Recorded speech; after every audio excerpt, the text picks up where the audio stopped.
क्योंकि श्रवण कुमार के माता पिता ने श्राप दिया था कि राजन, जिस प्रकार से आज मैं पुत्र वियोग में तड़प तड़प करके मर रहा हूं, एक दिन आप भी पुत्र वियोग में तड़प तड़प के मरोगे, तड़प तड़प के मरोगे।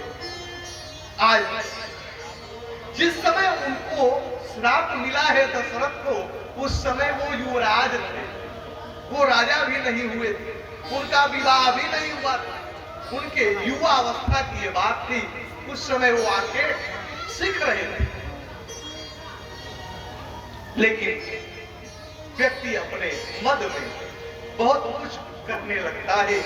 आज दशरथ जी को लगा कि हमारा चौथा पन है और इस चौथे पन में हम राम को राजा बना करके, राम को युवराज घोषित करके जाकर के मैं भगवत भजन करूं। यही भाव महिमा दशरथ जी के मन में हो। और जब दशरथ के मन में आई, गुरुदेव वशिष्ठ से दशरथ जी ने कहा, गुरुदेव मेरी इच्छा है कि मैं अपने आंख के सामने राम को राजा बना दूं, राम को युवराज बना दूं, निवेदन करूं। अब ये बात गुरुदेव वशिष्ठ ने कहा, राजन ये तो आपका बड़ा पवित्र विचार है। उस समय दशरथ जी ने कहा कि गुरुदेव मैं सोच रहा हूं कि अब विलंब न करूं, कल ही मैं राम को राजा बना दूं, कल। गुरुदेव ने कहा कि ठीक, लेकिन निवेदन करूं, जीवन में कल नहीं आता, कल नहीं आता। आप कितना भी सोच लो कल ये काम करेंगे, नहीं हो पाता। इसलिए कबीर बाबा ने कहा, कल करे सो आज कर, आज करे सो अब, पल में परलय होएगी बहुरी करेगी। कल के ऊपर आप यदि छोड़ देते हो ना, तो कल आने वाला नहीं है।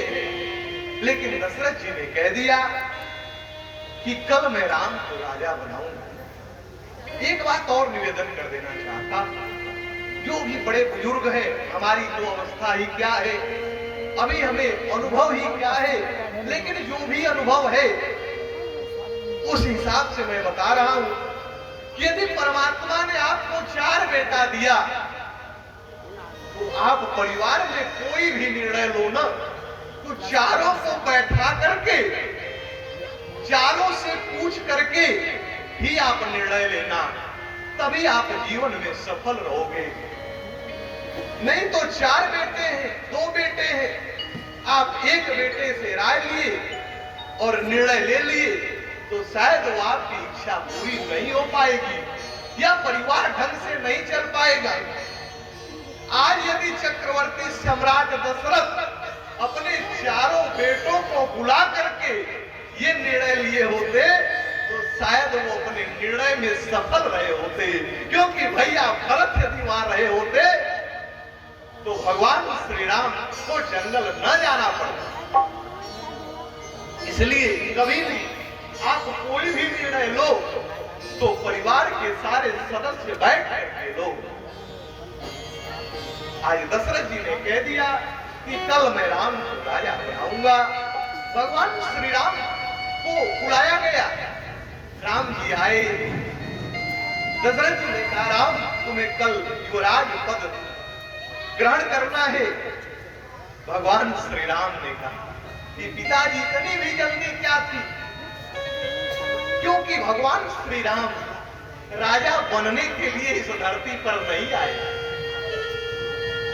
राम जी राजा बनने के लिए नहीं, वो तो पूरे ब्रह्मांड के राजा है ही, वो तो अपने कार्य से आए थे। लेकिन दशरथ जी उनको बांध रहे हैं। और भगवान श्री राम ने कहा, पिताजी इतना जल्दी क्या है, आप ही राजा बने रहिए, जो भी काम होगा हम लोग देखेंगे, आप चिंता मत करिए। लेकिन दशरथ जी अपने जीवन में अब यही गलती किए कि भैया भरत और शत्रुघ्न अयोध्या में नहीं थे, निहाल गए थे। उस समय दशरथ जी ने ये निर्णय ले लिया। पूरे अयोध्या में उत्सव होने लगा। चारों तरफ ढोल नगाड़े बजने लगे कि कल राम राजा बनेंगे, राम राजा बनेंगे। भगवान श्री राम को भी गुरुदेव ने आदेश दे दिया कि राम जाओ और जाकर के अब तपस्वियों की तरह आज से भूमि पर शयन करो, फलाहार करो, ब्रह्मचर्य का पालन करो। राम जी को गुरुदेव ने आदेश दिया, राम जी गए। लेकिन भगवान श्री राम तो सोच रहे हैं कि यह ठीक नहीं हो रहा। हम चारों भाई साथ साथ में पैदा हुए, साथ साथ में हमारा विद्या अध्ययन हुआ, साथ साथ में हमारा विवाह भी हुआ और आज मैं राजा बन रहा हूं। न भैया भरत है, न ऋतुसूदन है, ये ठीक नहीं हो रहा। भगवान श्री राम तो सोच रहे हैं, लेकिन इधर जब ढोल नगाड़े बजने लगे ना अयोध्या में कि कल राम राजा बनेंगे, इधर देवता लोग अब परेशान। देवता सोचने लगे कि यदि राम राजा बन जाएंगे तो हम लोगों का क्या होगा। जिस काम के लिए पहले परमात्मा ने आकाशवाणी किया था कि जानी डर पे मुनि और सीधा सुरेशा तो तुम ही लागी और धरी हूं नरवेशा। परमात्मा ने घोषणा किए हैं कि आप लोगों के कल्याण के लिए मैं मनुष्य का रूप पकड़ करके चक्रवर्ती सम्राट दशरथ के यहाँ आऊंगा। और आज यदि दशरथ राम को राजा बना देते हैं तो फिर राम सिर्फ अयोध्या के रह जाएंगे। अयोध्या से समय ही नहीं मिलेगा कि वो आगे जाकर के कुछ करे। हम लोगों का क्या। उस समय देवराज इंद्र, देवता लोग इकट्ठा हुए और मां सरस्वती के पास पहुंचे। देवताओं ने भैया सरस्वती से कहा, हे मां सुनो, इस समय राम के राजा बनने का घोषणा अयोध्या में हो गया है। सारे अयोध्यावासी प्रसन्न हैं। लेकिन सरस्वती एक काम करो, तुम अयोध्या में जाओ और किसी के भी जिह्वा पर बैठो, किसी के भी बुद्धि को पलटो कि राम राजा न बने, राम राजा न बने।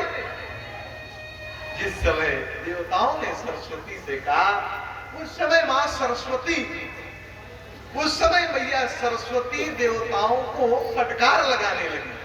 सरस्वती ने कहा, अरे स्वार्थी देवताओं, तुम लोगों के मन में इतना बड़ा स्वार्थ भरा है। राम राजा बनने जा रहे हैं तो तुम लोग उनको जंगल भेजना चाहते हो। उस समय सरस्वती ने देवताओं को फटकारा और सरस्वती ने कहा कि ऊंच निवास और नीच कर तूती और देख न सगाई पराई विभो। जय राम जय जय राम, श्री राम जय राम जय जय राम। उस समय मैया सरस्वती ने देवताओं से कहा कि ऊंच निवास, आप लोगों का स्थान तो ऊंचा है लेकिन जो बुद्धि है बड़ी छोटी है। इतना तक सरस्वती ने कह दिया, नीच बुद्धि आप लोगों की है, क्यों आप चाह रहे हो कि राम राजा न बने। ऊंच निवास नीच करतूती और देख न सकई पराई विभूति। समाज में भी ऐसे ऐसे लोग पड़े हैं जो कभी दूसरे को बढ़ते हुए नहीं देखना चाहते, नहीं देखना चाहते। एक पंडित जी थे, बड़े गरीब थे, उनके पास धन संपत्ति नहीं थी। एक दिन वो भगवान शंकर की उपासना किए और जब शंकर जी प्रसन्न हुए तो उन्होंने वरदान मांगा कि हे महाराज मुझे धन संपत्ति मिले। उस समय महादेव ने एक शंख दिया। शंख महादेव ने कहा कि देखो पंडित जी ये शंख है, इससे आप कभी जो मांगोगे ये आपको दे देगा। लेकिन एक बात और ध्यान रखना कि आप इससे मांगोगे तो जो आप मांगोगे ना तो आपके पटीदार के पास दूना हो जाएगा, दूना। पंडित जी कहे ये तो बड़ा खतरनाक हुआ। अब शंख को लेकर के आए, कपड़ा में लपेट के रख दी। अब वो उससे कुछ मांग नहीं रहे, सोच रहे यदि हम मांगे तो हमारे पास एक हुआ तो उनके पास दो हो जाए। हम यदि कार मांगे हमारे पास एक, उनके पास दो पड़ोसी, यह ठीक नहीं। पड़ोसी के पास दो कार न हो भले हम भीख मांग ले, लेकिन दूसरे का विकास न हो। ये फिर अपना भिक्षाटन करने के लिए चले गए। उस शंख को कपड़े में लपेट करके रख दी। अब उनकी पत्नी घर में थी, एक दिन देखी ये अद्भुत शंख, पूजा उजा करके शंख को रखी और शंख से कहने लगी हे शंख देवता मैं बहुत गरीब हूं, एक तल्ले का हमारा मकान हो जाए, किसी तरह से मैं जीवन यापन करूं। बगल वाले का दो था, इनका तो एक हुआ ही, बगल वाले का दो। अब वो जो मांग रही है पड़ोसियों का सुनना हो रहा है। पंडित जी भिक्षाटन करके आए तो देख रहे कि उनका घर एक तला, बगल वाले का दो। समझ गई ये शंख पा गई, डांटने लगी। उन्होंने कहा अरे मूर्ख तुमने ऐसा क्यों मांगा इस शंख से? उसने कहा अरे महाराज इसको रखने का क्या फायदा जब यूं ही ना हो। अरे वो फायदा हो ना हो लेकिन पड़ोसियों का लाभ हो रहा, या नहीं तुम्हें दिख रहा। अब पंडित जी ने कहा ले आओ शंख, अब हम मांगेंगे।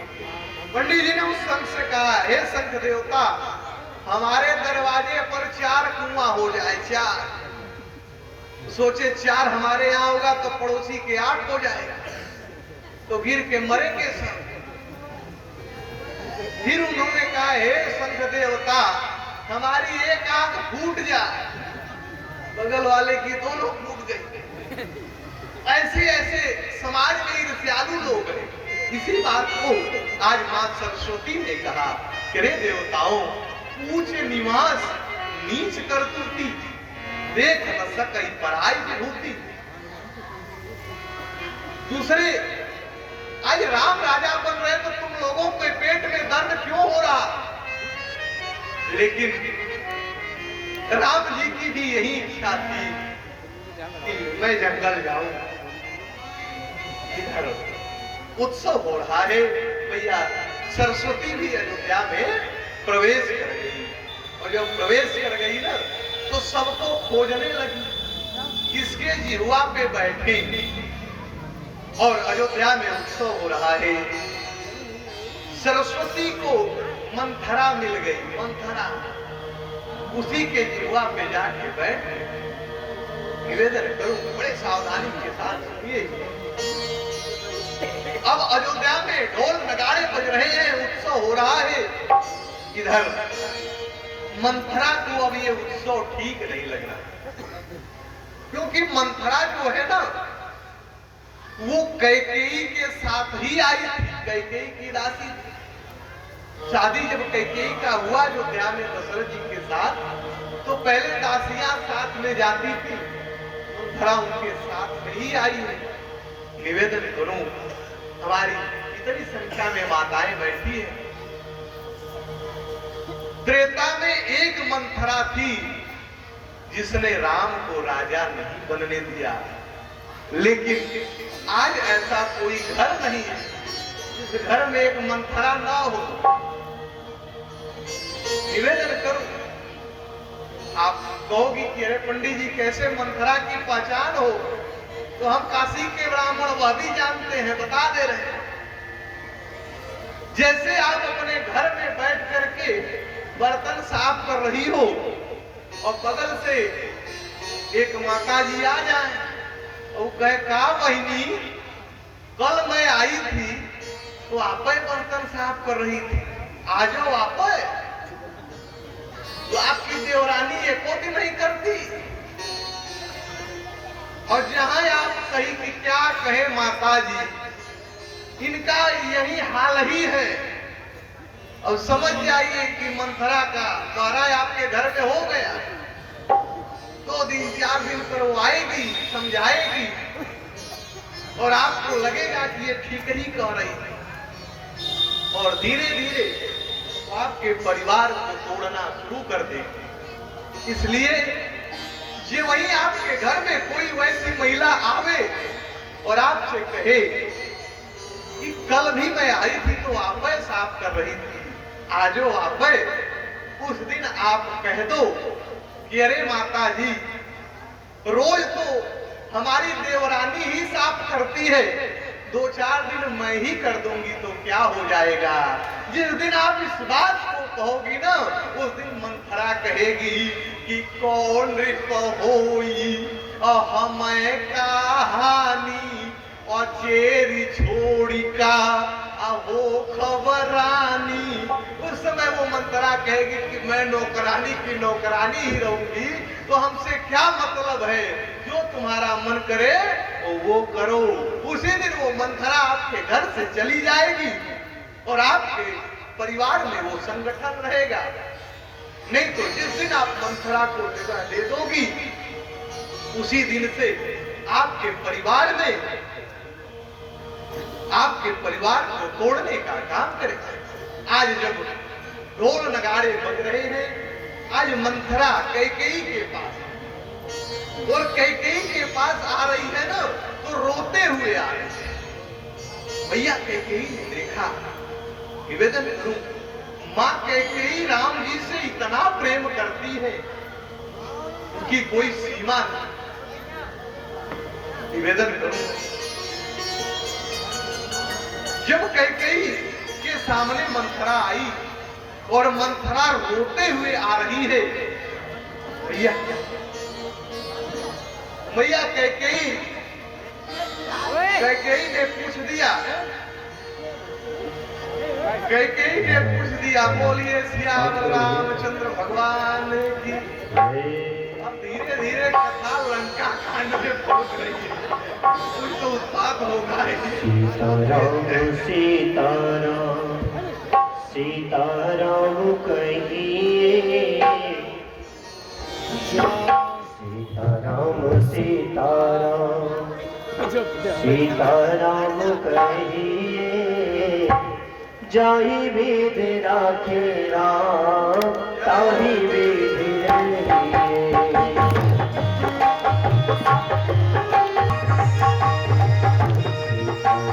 सीताराम सीताराम कहिए, जाहि विध राखे राम ताहि विध रहिए।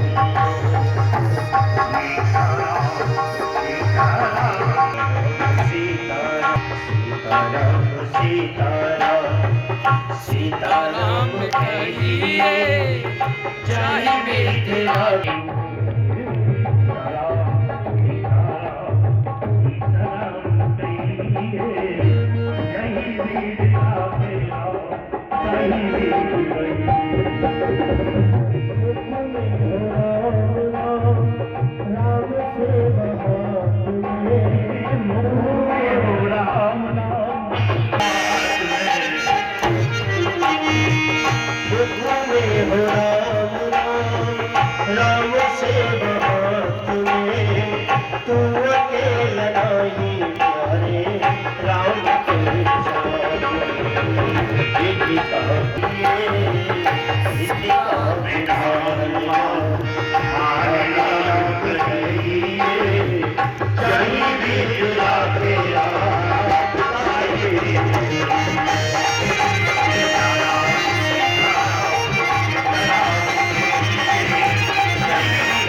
सीताराम कहिए जाहि विद्या तेरा ताहि विद्या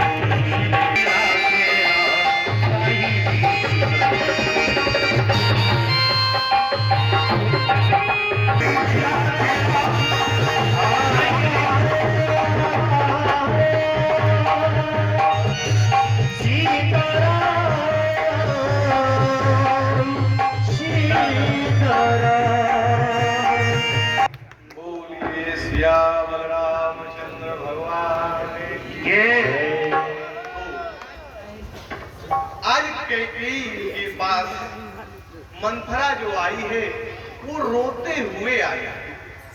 उस समय मैया कैकेयी ने पूछा कि रे मंथरा क्या हो गया, तू क्यों रो रही है? उस समय मंथरा ने कहा कि रे कैकेयी तुम्हें पता नहीं है, महाराज चक्रवर्ती सम्राट दशरथ ने ये घोषणा कर दिया है कि कल राम राजा बनेंगे। राम राजा आपको पता नहीं? जिस समय मंथरा ने कहा कि कल राम राजा बनेंगे, ऐसा घोषणा दशरथ जी ने कर दिया, इस बात को सुनकर के मैया कैकेयी प्रसन्न हो गई। कैकेयी ने कहा मेरा राम राजा बनेगा, इससे सुंदर क्या हो सकता है? मैं भी यही चाह रही थी कि मेरा राम राजा बने।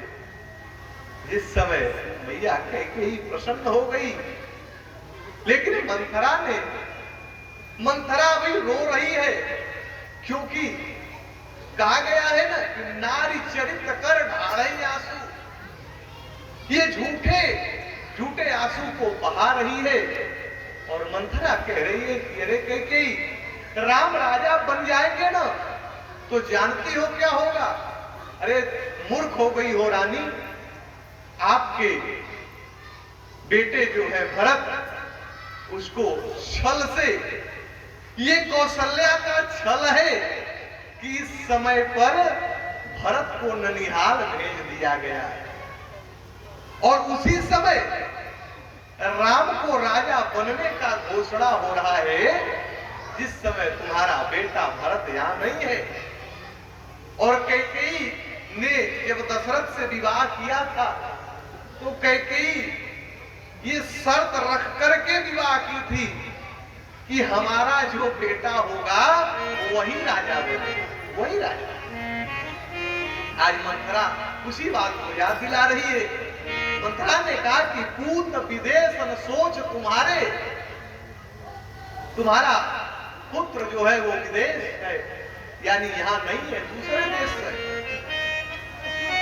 और इस समय राम को राजा बनाया जा रहा है ना, तो ये छल से बनाया जा रहा है, क्योंकि असली राज्य के अधिकारी तो भरत ही है, भरत। इस समय मंथरा ने मां कैकेयी से कहा, उस समय भैया कैकेयी ने कहा मंथरा तुम्हें क्या हो गया है? आज तू क्यों ऐसी बात कर रही है? अरे राम तो जितना कौशल्या से प्रेम करता है उतना ही मुझसे करता है और उतना ही भैया सुमित्रा से करता है। उसके बाद आज तुम्हारे मन में ये दुर्बुद्धि क्यों आ रही है? बात समझ में नहीं आ रही। मैया कैकेयी ने कहा कि अरे मंथरा, व्यक्ति के जीवन में आदमी को सबसे ज्यादा प्रिय यदि कुछ होता है तो अपनी शरीर होती है और अपना प्राण होता है, क्योंकि देह प्राण ते प्रिय कछ नहीं। देह और प्राण से प्यारा धरती पर कुछ नहीं होता। लेकिन मंथरा, मेरा जो राम है ना, वो प्राण से अधिक राम प्रिय है। मेरे प्राणों से भी प्यारा है मेरा राम, और मैं तो विधाता से प्रार्थना करूंगी कि राम और सीता जैसी बहू धरती पर सबको मिले, सबको राम और सीता जैसी बहू और राम जैसा बेटा मिले। लेकिन मंथरा आज तुम्हारे मन में ये सब क्यों आ रहा है? ये मंथरा को कैकेयी ने डांटा। कैकेयी ने कहा, मंथरा अब शांत हो जाओ, नहीं तो मैं तुम्हारी जीभ उखड़वा लूंगी। मेरे राम के विषय में इतना अनाप शनाप बोलोगी ना तो मैं तुम्हारी जीभ को निकलवा लूंगी। भैया कैकेयी ने कहा, निवेदन करूं, आज कैकेयी मंथरा को डांट रही। तो मंथरा ने क्या कहा? मंथरा ने कहा कि अब समय बदल गया है। मंथरा ने कहा, रानी समय बदल गया, मैं आपके भलाई की बात कर रही हूं तो आप हमारी जीभ निकलवाने की बात कर रही हो। उस समय मंथरा ने कहा कि जैसे सारे लोग प्रशंसा कर रहे हैं ना, अब मैं भी वैसे ही करूंगी। मंथरा ने कहा कि अब हम करब ठकुर सुहाती, ना ही तो मौन रहब दिन राती। या तो मैं भी ठकुर सुहाती करूंगी। ठकुर सुहाती का मतलब यह होता है, ओधी की भाषा है कि प्रशंसा, मैं भी चापलूसी करूंगी, नहीं तो मौन रहूंगी, क्योंकि अब भलाई का तो जमाना ही बीत गया है। मैं आपके भलाई की बात कर रही हूं, आपको समझ में नहीं आ रहा। अरे जानती हो, कैकेयी जिस दिन राम राजा बन जाएगा ना, अभी तो आपके हाथ में राज सत्ता है, क्योंकि आपके पति अभी राजा है। जिस दिन आपके पति राजा नहीं रहे तो आपको कोई रानी नहीं मानेगा, फिर राजा राम हो जाएंगे तो आप इस महल में तभी रह पाओगी जब आप कौशल्या की सेवा करोगे। कौशल्या की सेवा करोगी ना तभी रह पाओगी। और भरत की जो दशा होगी ना, भरत बंदी गृह से ही, भरत को बंदी गृह में डाल दिया जाएगा। अब कैकेयी के सामने जिस समय मंथरा ने इस बात को कहा, भैया कैकेयी ने कहा, देखो मंथरा, चाहे कुछ भी हो जाए, लेकिन मैं अपने सवत की सेवा तो करने वाली नहीं, ये तो मैं नहीं, चाहे कुछ भी। तो मंथरा ने कहा कि नहीं करोगी तो अभी समय है, अभी कुछ नहीं बिगड़ा है रानी। आप जब देवासुर संग्राम में, भैया कैकेयी जो थी ना, वो अद्भुत नारी थी, वो वीरांगना थी। देवासुर संग्राम में दशरथ जी जब लड़ने के लिए गए हैं, एक दिन की लड़ाई में दशरथ जी के रथ का जो चक्का था ना, वह निकल गया। उसकी कील जब निकली है, चक्का निकलने वाला है, कैकेयी ने अपने अंगुली को लगाया कील के जगह पर और चक्रवर्ती सम्राट को देवासुर संग्राम में विजयी बनाया। उस समय दशरथ जी प्रसन्न होकर के कहे थे कि कैकेयी तुम्हारी जो इच्छा हो वरदान मांग लो हमसे, एक नहीं देवी, दो वरदान मांग लो। कैकेयी ने कहा, चलिए जब समय आएगा तो मांगूंगी, अभी कोई आवश्यकता नहीं। आज उसी वरदान को मंथरा याद दिला रही है कि अरे अभी तक तो राजा के पास तुम्हारा तो वरदान भी पड़ा है और उस वरदान को मांगो। कैकेयी ने कहा, क्या मांगू उसमें, दो में क्या मांगू? मंथरा ने कहा, पहला वरदान तुम राम वो जंगल मांग लो, और दूसरा वरदान भरत को राजगद्दी। कैकेयी से मंथरा ने कहा कि सुत ही राज, अपने बेटे के लिए राज मांगो, सुत ही राज राम ही वनवास, राम के लिए जंगल मांगो। कैकेयी सोचने लगी और मैया कैकेयी ने कहा कि मैं सबक की सेवा नहीं करने वाली हूं, इसलिए अब मुझे मांगना ही पड़ेगा। उस समय कैकेयी ने फिर मंथरा से पूछा। कैकेयी ने कहा, रे मंथरा, तुमने तो हमारे बुद्धि को ही खोल दिया। अब विचार करिए, जो कैकेयी कह रही थी कि प्राण से अधिक राम प्रिय मोरे, आज उस कैकेयी की बुद्धि पलट रही है। क्यों पलट रही है?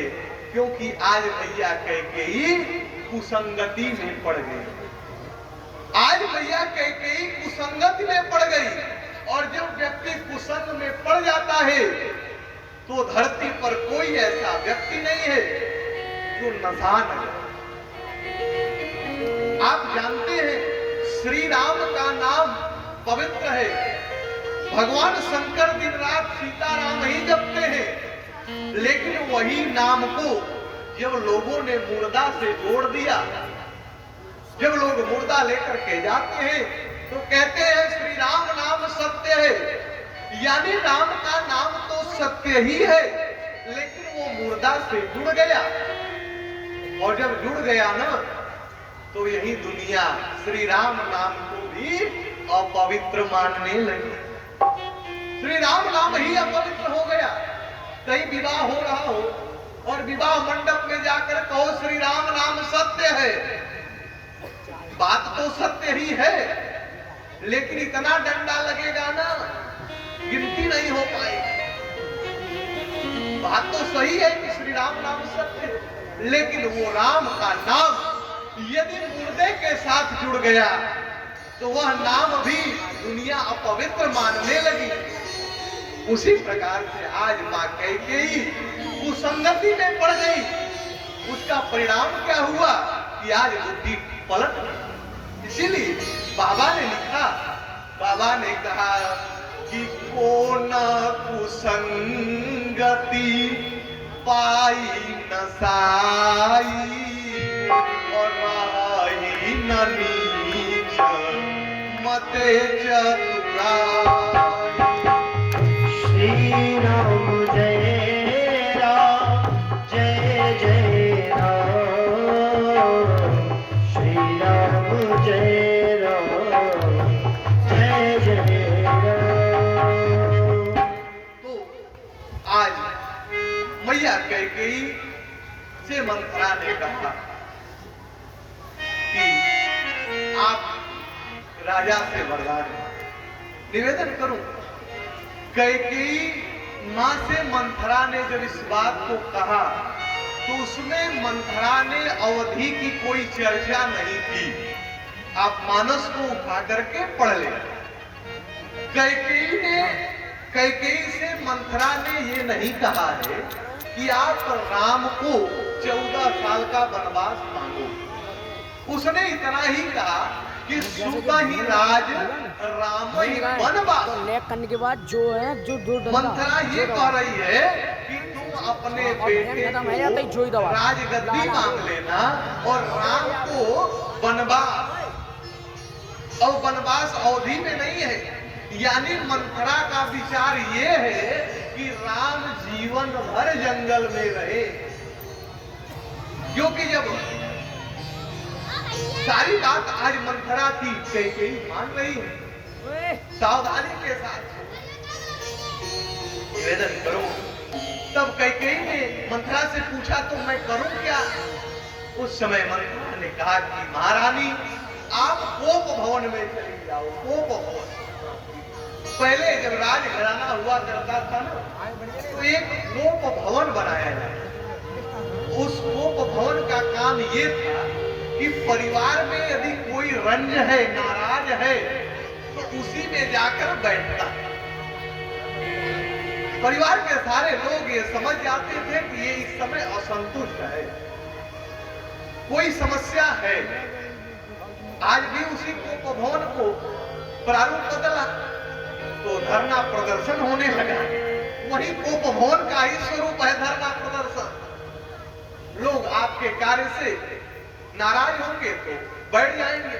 वही उसी समय मैया कैकेयी वही थी, धरने पर ही बैठी, लेकिन वो कमरे में थे। इस समय भी शायद हमने सुना कि माननीय हमारे जो मुख्यमंत्री है योगी जी, उन्होंने भी ऐसा निर्देश दिया है शायद कि जिसको जो भी धरना देना है या जो भी अपनी बात कहनी है तो आप पूरी व्यवस्था को मत बिगाड़िए, बल्कि एक जिला मुख्यालय पर कोई स्थान वो निश्चित कर दिए कि आप वहीं बैठो, आपकी मांग को सुना जाए, लेकिन चक्का जाम मत करो, पूरी यातायात को प्रभावित मत करो।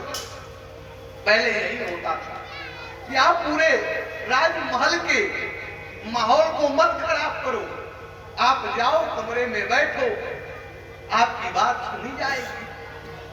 आज माँ कैकेयी कोप भवन में निवेदन करूं, जब मैया कैकेयी कोप भवन में गई है ना तो अपने आभूषण को निकाल दी,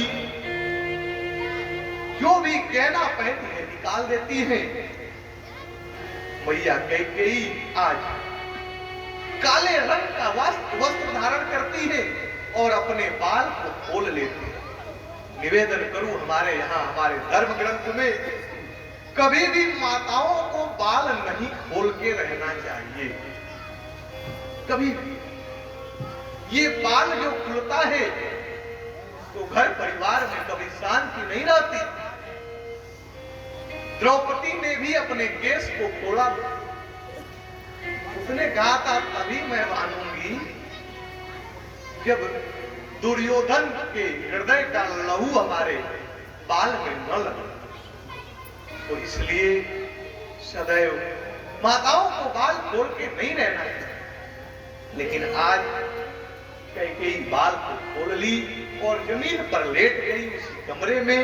इधर चक्रवर्ती सम्राट जब आए तो पता चला कि कैकेयी कोप भवन में। निवेदन करूं, दशरथ जी का प्रेम भी थोड़ा कैकेयी से अधिक थी। जब गए दशरथ जी ने देखा कि कैकेयी आज पृथ्वी पर ऐसे पड़ी है।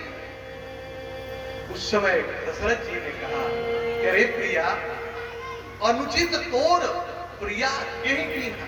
हे प्रिया, आपका कौन क्या बिगाड़ दिया, क्या बात हो गई? हे प्रिया बताओ, जो भी आपका कोई भी व्यक्ति कुछ बिगाड़ा होगा ना तो मैं उसे मृत्यु दंड दूंगा। दशरथ जी ने कहा, हे सुंदरी, कौन क्या बिगाड़ दिया? सोचिए, चौथे पन में गए लेकिन बोलने की मर्यादा अभी भूले नहीं। हे गजगामिनी, दशरथ जी कह रहे हैं। उस समय कैकेयी बोल नहीं रही। फिर दशरथ जी ने कहा कि अरे बताओ हे प्रिया, कौन क्या बिगाड़ा है, उसको मैं तुरंत मृत्यु दंड दूंगा। बार बार जो पूछ रहे हैं, दशरथ जी ने कहा कैकेयी तुम्हारे मन में जो इच्छा है मांगो, बताओ। उस समय मैया कैकेयी तब बोली और कैकेयी ने कहा कि अरे आप क्या दोगे हमें? दो वरदान तो हमने बहुत पहले, हमारा दो वरदान आपके पास पड़ा है, आप उस दो वरदान को तो दिए नहीं और आज आप देने की बात कर रहे हो। दशरथ जी ने कहा, हे गजगामिनी, दो क्या 4 वरदान मांग लो, मैं 4 वरदान देने के लिए तैयार हूं। लेकिन ये सब छोड़ो, उठो, अपने वस्त्र को धारण करो और राजमहल में चलो। उस समय मां कैकेयी आज शापिन की तरह जैसे सर्पिणी सांस को छोड़ती है, आज कैकेयी मानो सर्पिणी बनी है और सांस को छोड़ रही है। निवेदन करूं, दशरथ जी से कैकेयी ने कहा आपने 2 तो वरदान दिया नहीं और 4 वरदान क्या आप दोगे? उस समय दशरथ जी ने कहा, अरे गजगामिनी चिंता न करो, तुम वरदान मांगो। लेकिन कैकेयी बड़ी चतुर है। कैकेयी ने कहा नहीं, मैं वरदान ऐसे नहीं मांगूंगी। दशरथ जी ने कहा कैसे मांगोगी? कैकेयी ने कहा कि जब तक आप राम की शपथ नहीं लोगे तब तक मैं वरदान मांगने वाली नहीं हूं। पहले आप राम का शपथ खाओ कि जो भी मैं वरदान मांगूंगी उसको आप पूरा करोगे। उस समय दशरथ जी तो नहीं जानते थे कि इस पापनी के हृदय में इतना बड़ा पाप पल रहा है, इतना बड़ा अपयश का भागी ये बनाना चाहती है। उस समय दशरथ जी ने कहा, रे मैं अपने राम की सौगंध खा रहा हूं कैकेयी, तुम्हारी जो इच्छा है मांग लो, मैं देने के लिए तैयार हूं। जिस समय दशरथ जी ने राम के शपथ को खाया उस समय कैकेयी ने कहा, कैकेयी अब कहने लगी दशरथ जी से कि सुनहु प्राण प्रिय भावत जी का देहु एक बर भरत की। श्री राम जय राम जय जय राम, श्री राम जय राम जय जय राम। कैकेयी ने कहा दशरथ जी से कि सुनहु प्राण प्रिय, और निवेदन करूं, जब हमारी माताओं को पिताजी लोग से काम लेना होता है तो कैसे बोलती है। आप मानस को पढ़ोगे ना तो इसमें सब कुछ मिल जाएगा। यदि आप कहीं से आओ, ये बहुत चतुर भी होती है ना, आप कहीं से आओ और घर में अपना पैंट टांग दो तो उसमें से धीरे से ये उसमें से 200 रुपया निकाल लेंगी। सुबह यदि आप पूछे कि भाई इसमें 1000 रुपया था, 200 क्या हुआ, तो इतना तेज आंख दिखाएंगी, कहेंगी विश्वास नहीं है क्या। यदि विश्वास न हो तो आप उधर टांग के आया करिए, मत ले आया करिए पैंट घर में। ये विश्वास नहीं है तो उधर क्या बगीचे में टांग दे। और धीरे धीरे करके ये 10-15 हजार इकट्ठा कर लेते, और जब इकट्ठा हो जाता है तो जाती है मैके। और जब मैके जाती है ना तो वहां खूब बढ़िया सा झुमका बनवाती है, झुमका। और जब लेके आती है तो कहती है अपने पति से ही कि अब की साल रक्षाबंधन पर भैया यह झुमका बनवाऊंगा। यानी कि सारा पैसा आपका, नाम भैया का, धन्य हो देवी। यानी जब माताओं को काम लेना होता है तो बड़े प्रेम से बोलती। आप कहीं से आओ ना, कोई सामान चाहिए तो बड़ा ढंग से आएंगी, 1 गिलास पानी रखेंगी और इतना बड़ा रजिस्टर थमा देंगे। ये घर में घट गया। आज कैकेयी को दशरथ जी से वरदान प्राप्त करना है। इसके पहले उल्टा सीधा बोल रही थी, लेकिन ये वही दशरथ जी ने कहा कि भामिनी जो इच्छा है मांग लो। उस समय कैकेयी कैसे मांग रही है कि सुनहु प्राण प्रिय, हे हमारे प्राणों के प्रिय सुनिए। कैकेयी कह रही है कि सुनहु प्राण प्रिय अभावत जी का तो देहु एक बर, और भरत ही टीका दूसर बर, और मांगू कर जोरी अपूरवहु नाथ, और मनोरथ मोरी। दूसरे वरदान में कैकेयी हाथ जोड़ ली और कैकेयी ने कहा कि तापस वेश विशेष उदासी 14 बरिस राम बनवास।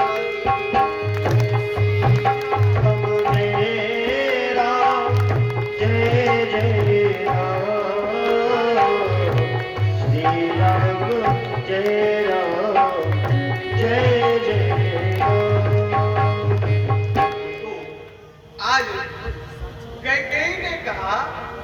कि 14 वर्ष राम वनवासी। जिस समय इस बात को चक्रवर्ती सम्राट दशरथ ने सुना, दशरथ मूर्छित होकर के पृथ्वी पर गिर गए। दशरथ जी पछाड़ खाकर के गिर गए। दशरथ जी राम राम रट विकल गुआलू, जन बिनु पंख विहंग बयहालू। इस प्रकार से किसी पक्षी का पंख कट जाए, वो राम राम कह के पृथ्वी पर गिर जाता है, असहाय हो जाता है। आज मानो दशरथ का पंख कट गया। दशरथ जी पृथ्वी पर मूर्छित होकर के गिर गए। और जब गिर गए, लेकिन ये पापिनी जो है वो मानने को तैयार नहीं है। दशरथ जी ने कहा कि अभी भी बात बिगड़ी नहीं है। राम तुमसे इतना प्रेम करता है कि राम ने क्या अपराध कर दिया कि तुम इतना कठोर उसके प्रति हो गई। निवेदन करूं, भगवान श्री राम का इसमें क्या अपराध है? भगवान श्री राम का यही अपराध है कि वो अपराध नहीं करते। यही अपराध उनका है कि वो अपराध ही नहीं करते। यदि वो अपराध करते तो ऐसी घटना ही उनके साथ न होती। निवेदन करो, उस समय दशरथ जी ने कहा, अरे देवी, क्या अपराध राम से हुआ है? कैकेयी ने कहा, मैं कुछ नहीं जानती, इतना जानती हूं कि राम जंगल जाएगा और मेरा बेटा भरत राजा बनेगा। उस समय दशरथ जी ने कहा, तुम चिंता मत करो, मैं कल राजा नहीं बनाऊंगा राम को, मैं पहले भरत को बुला लेता हूं और उसके बाद भरत को ही राजा बना दिया जाएगा। और तुम्हें ये लग रहा है ना कि भरत के राज्य में राम हस्तक्षेप करेगा, तो मैं राम को आदेश दे रहा हूं कि राम गुरुदेव के पास ही 14 साल बिता लेगा, वो घर आएगा ही नहीं, लेकिन जंगल मत भेजो। दशरथ बार बार कह रहे हैं, लेकिन कैकेयी जो है वो मान नहीं रही। कैकेयी ने कहा, अब कैकेयी दृढ़ संकल्पित हो गई। दशरथ जी ने कहा, कैकेयी, यदि प्रभात कालीन वेला में राम जंगल चला जाएगा तो मैं मर जाऊंगा। कैकेयी ने कहा, महाराज, यदि राम सुबह जंगल चला जाएगा तो आप मर जाओगे, और यदि राम सुबह जंगल नहीं गया तो मैं मर जाऊंगी। अब आप विचार कर लो किसको मरना है, लेकिन ठीक यही रहेगा कि आप ही मर जाए। निवेदन करो, मैं अपने से बना के नहीं बोल रहा, मानस का ये प्रमाण है।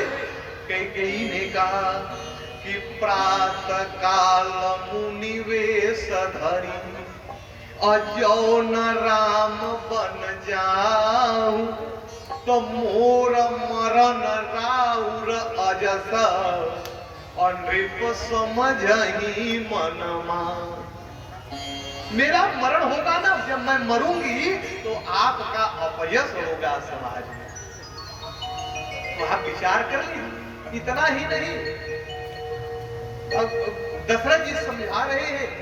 एक संत ने बड़ा सुंदर कल्पना किया, सारे लोग समझा रहे हैं, लेकिन कैकेयी मान नहीं रही है। एक संत ने कहा कि ठानी प्रतिज्ञा उदेश करानी।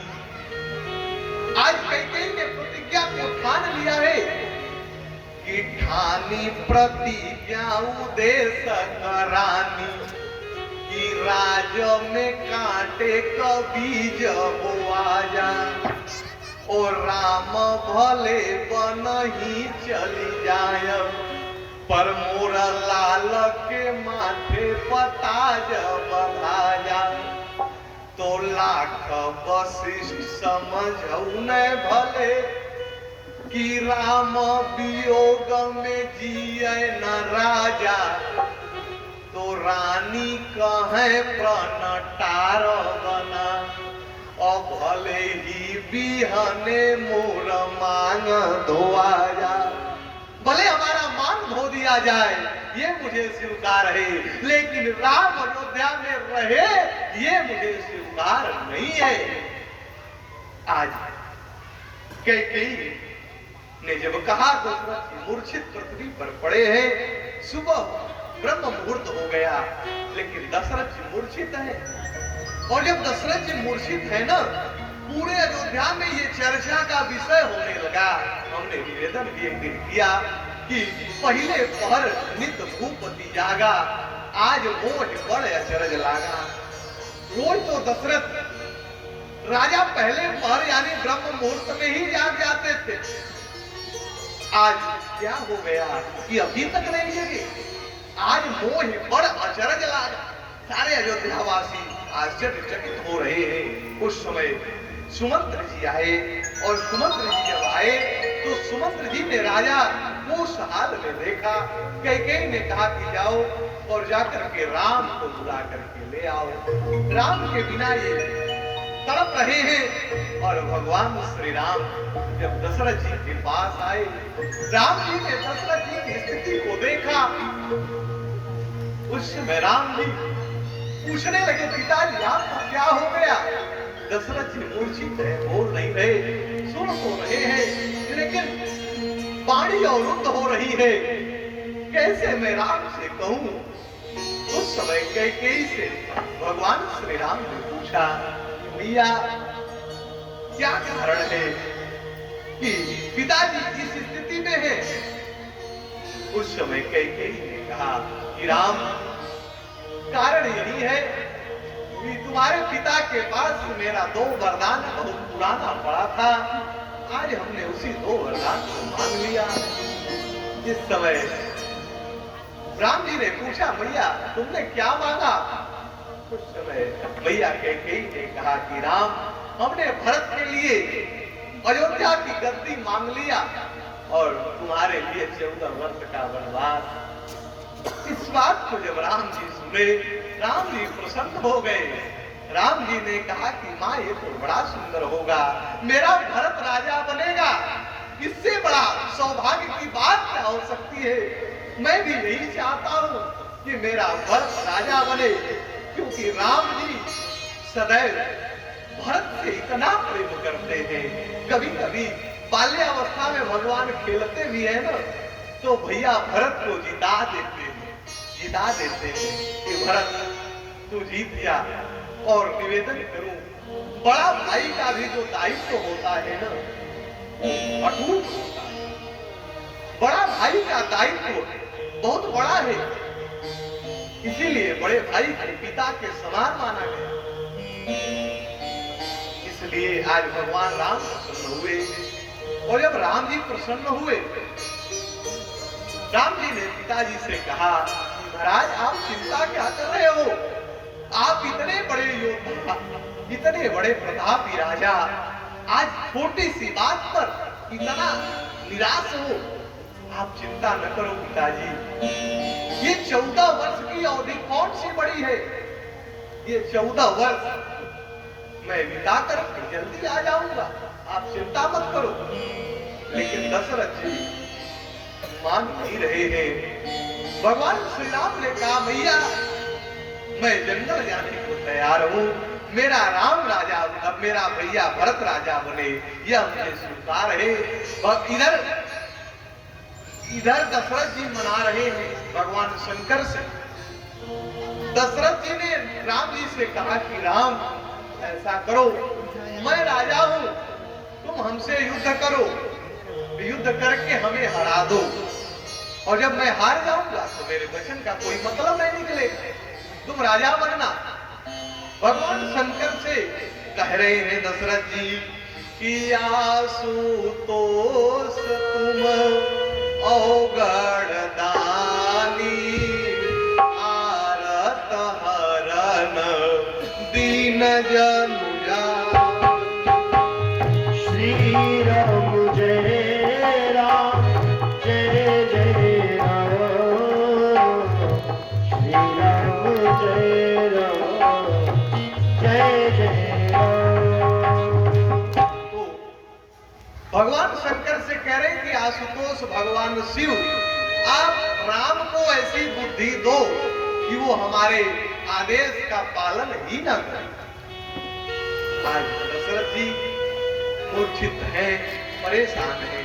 भगवान श्री राम गए मैया कौशल्या के पास, और जब कौशल्या के पास पहुंचे ना, तो मैया कौशल्या के पास राम जी जाकर के कहे कि माँ, पिताजी ने तो मुझे जंगल का राजा बना दिया। मैया कौशल्या कांपने लगी। कौशल्या ने कहा, अरे राम, तुम जंगल क्यों जा रहे हो? उस समय राम जी ने कहा, माँ देखो, अयोध्या का जो राज है ना, वो छोटा है, और जंगल का जो राज है वो बड़ा है, और मैं बड़ा भाई हूँ। तो पिताजी ने मुझे जंगल का राजा बना दिया, और भरत छोटा है, इसीलिए भरत को अयोध्या का राजा बना दिए।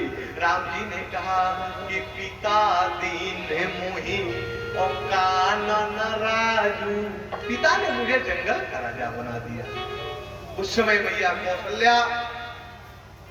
कौशल्या ने राम जी से कहा कि हे राम, यदि तुम्हारे पिता कहे हैं कि राम तुम जंगल चले जाओ, तो मैं तुम्हें मना कर रही हूं। कौशल्या जी ने कहा कि यदि आपके पिता कहे हैं कि राम जंगल चले जाओ, तो मैं तुम्हें मना कर रही हूं, क्योंकि पिता से अधिक मां का अधिकार बेटे के ऊपर होता है, इसलिए मैं उस अधिकार से मना कर रही हूं।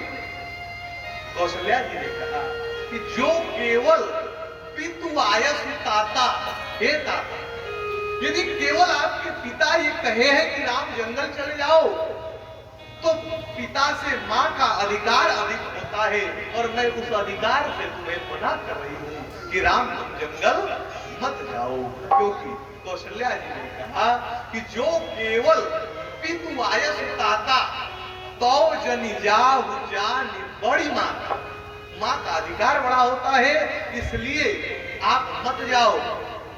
लेकिन फिर मैया कौशल्या ने कहा कि हे राम, यदि तुम्हारे माता और पिता दोनों लोग कहे हो कि राम तुम जंगल चले जाओ, तो तुम जंगल चले जाओ, यहाँ रहने की कोई आवश्यकता नहीं है।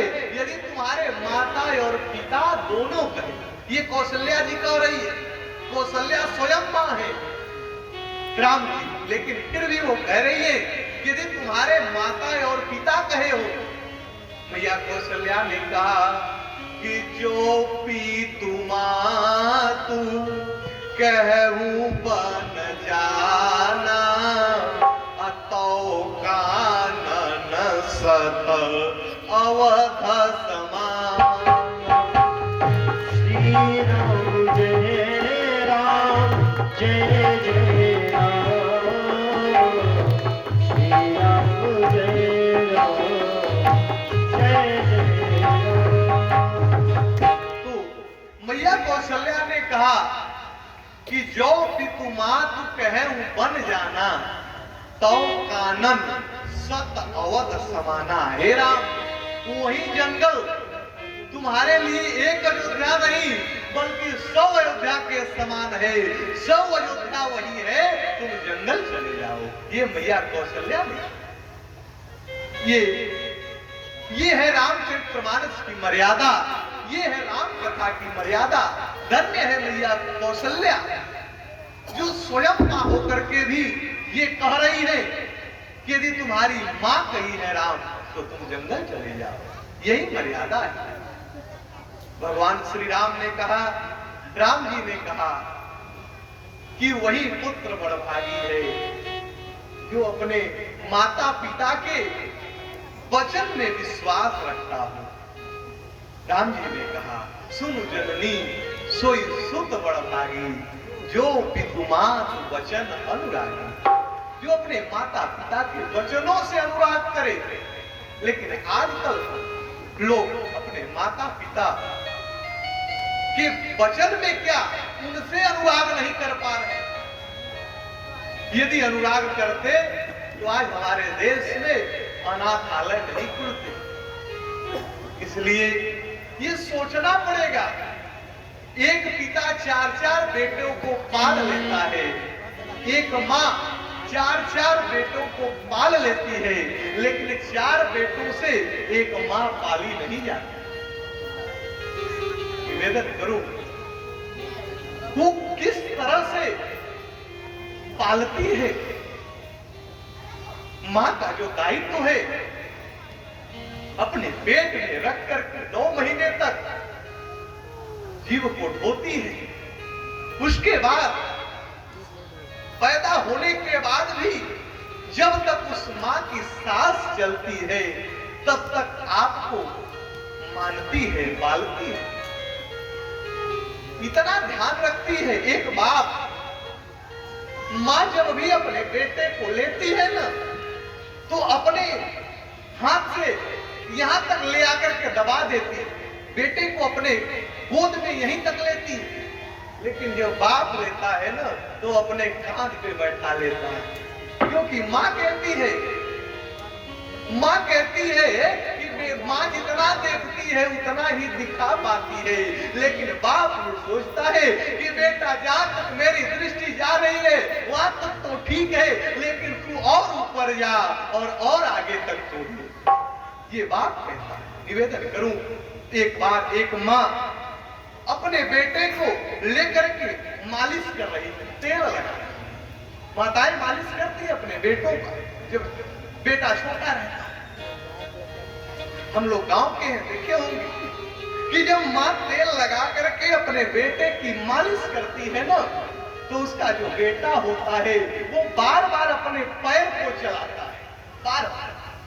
और जब पैर चलाता है ना, तो वो पैर बार बार माँ के हृदय पे लगता है, और जब हृदय पे लगता है तो माँ उस पैर में चुंबन करती है, उस माँ उस पैर को चूमती है।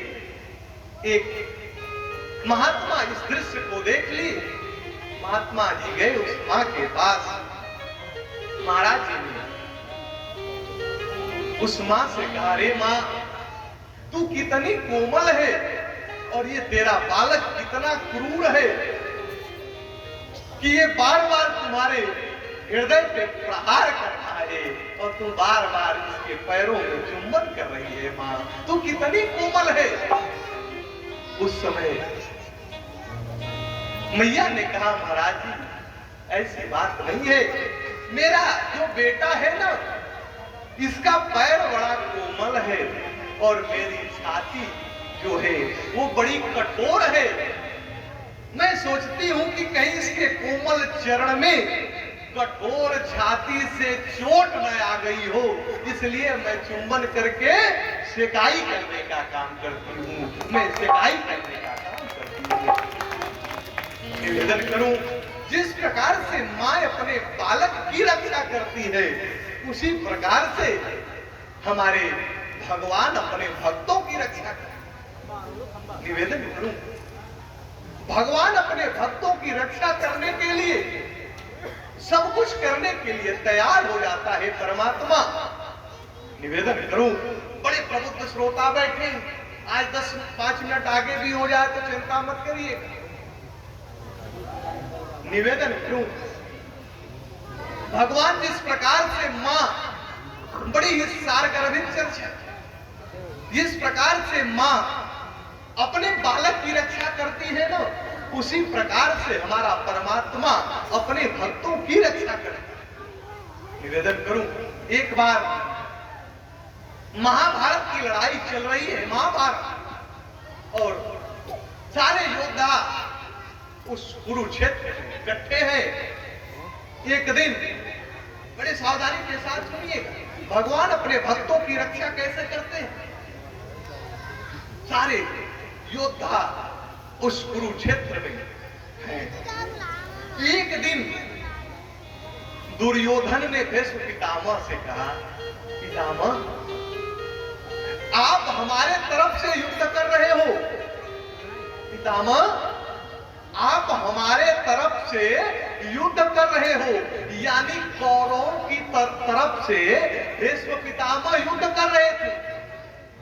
और दुर्योधन ने कहा, पितामह, भीष्म पितामह जैसा योद्धा हमारे तरफ से युद्ध कर रहा है, उसके बाद भी 5 के 5 पांडव जीवित हैं, 5 पांडव जीवित हैं।